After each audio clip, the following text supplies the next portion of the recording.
Hello বন্ধুরা, Rimpa blog থেকে তোমাদের সকলকে জানাই গুড মর্নিং। আজ সানডে। সানডে মানেই একটু বেশ অন্যরকম রান্না খেতে ইচ্ছা করে। তা বন্ধুরা, সানডে মানেই যে মাংস হবে তা নয়। তোমার দাদা তো ডিউটি বেরোয়, আমাকে ভোরে রান্না করতে হয়। তো আমাদের শাক খুব একটা হয় না, করতে সময় পায় না ভোরবেলা। তাই রবিবারে আমাদের বিশেষ করে শাকটা থাকবেই।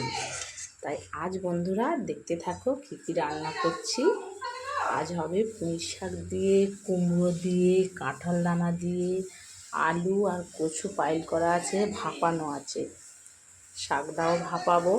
তো আমাদের এইটা দিয়ে আর ইলিশ মাছের এই মাথা দিয়ে আর জ্যান্ত মাছের এই মাথাটা দিয়ে চচ্চড়ি হবে, পুঁই শাকের চচ্চড়ি। তারপর হবে ইলিশ মাছের একটু ঝাল। আর এই জ্যান্ত মাছগুলো যে দেখছো, এটা ভেজে রাখা হবে, কালকে ভোরে রান্না করা হবে। তোমার দাদা ডিউটি যাবে। দেখো বন্ধুরা, এখনও বান্না বাটা হয়নি, 11টা বেজে গেছে। বান্না বাটবো আদা লঙ্কা জিরে, আর এখানে কালো সর্ষে পোস্ত বাটবো। চচ্চড়িতে একটু দেবো আর ইলিশ মাছের ঝালে একটু দেবো।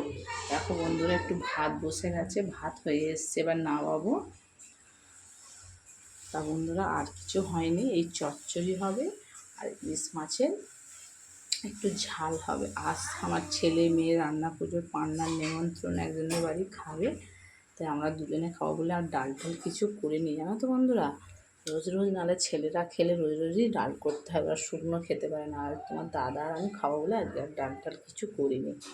তা বন্ধুরা দেখো, এই রান্না করব।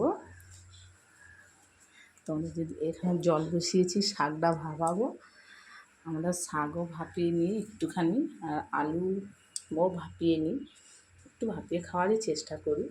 তা বন্ধুরা, তোমাদের যদি ভিডিওটা ভালো লেগে থাকে লাইক কমেন্ট ও শেয়ার করো, এবং তোমাদের কী কী রান্না হচ্ছে আজকে সেটা আমাকে জানিও।